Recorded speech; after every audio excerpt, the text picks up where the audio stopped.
just by taking a look. So if I start this kind of down here, I can see where it's going to have a circular piece. Taper it straight back, and it'll be somewhat in a perspective view. Again, the corn stalk is just going to be kind of set up in there, but we'll be able to elevate it to get that line quality to it. So here's the point of it, coming down here.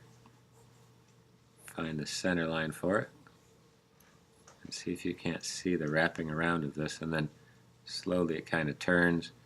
And even this one you want to accentuate by making it angular. So I'm going back at an angle, this part.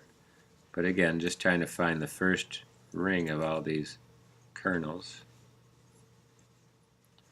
And they're going to taper as they go around, getting thinner and smaller, but this way it'll let me follow this pattern back and eventually overlap itself where you can't see the underneath of it, but you can see the beginning. So it's just a matter of getting your drawing set up that way.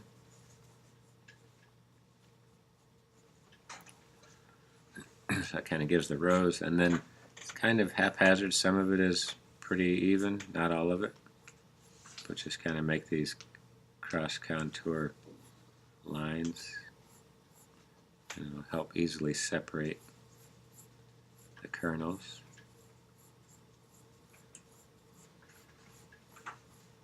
All the way to the back. And then the stalk, you can't really see the, from this picture at least, you're kind of seeing it's almost like a ribbon, but it also is evenly stretched across on the back. And if you treat it like a ribbon, it'll fit right in there. So just kind of building this off, almost to the point as if you take two pencils and you can kind of wrap that section across, and it branches out. Then once you have it, you might have to accentuate the values to get it across here. Just kind of picking a light source. The light's kind of right on top of it, so I'm going to offset it a little bit and just kind of give it that tone.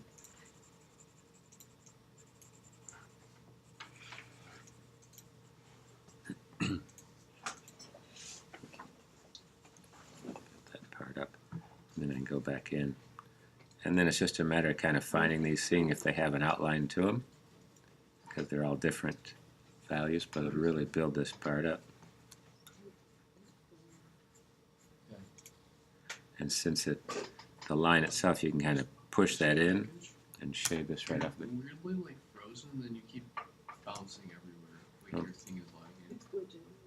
Yeah. Alright. Let me see if I can get this sketched out, and then I can stop it for you guys. Sorry about that.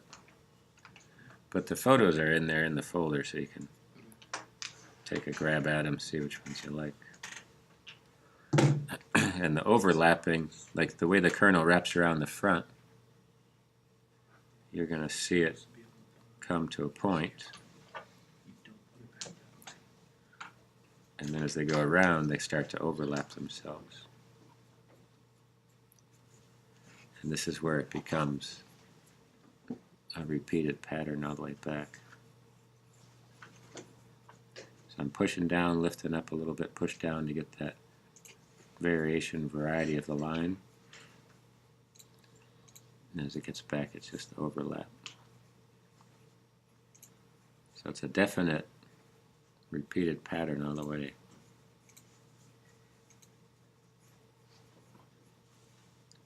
And just by pushing hard, let it get light all the way around, and you automatically establish the line quality.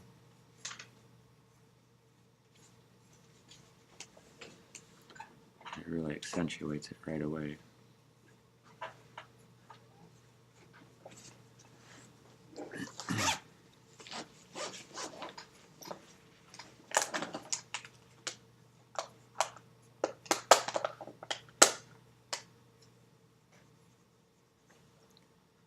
I'm kind of pushing hard on all this because I know I'm going to go back and shade.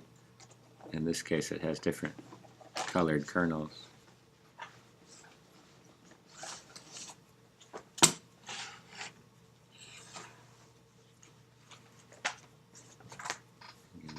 tidy to it.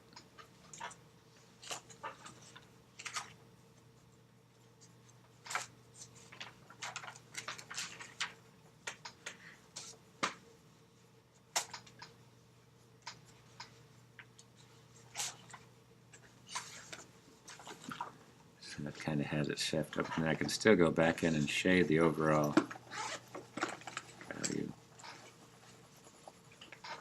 And find the individual row.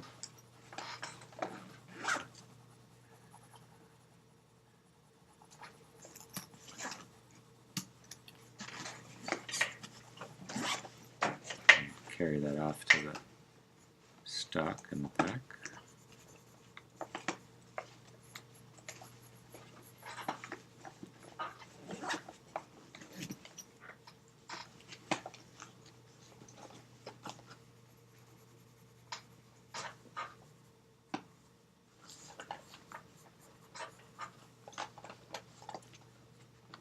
And again, the foreground ones you want to give the most detail with the shading, the cast shadow, the highlight, base tone, because that'll carry off to the next one. And you can see some of the darker kernels are just kind of alternated as you go back, depending on which corn you're on.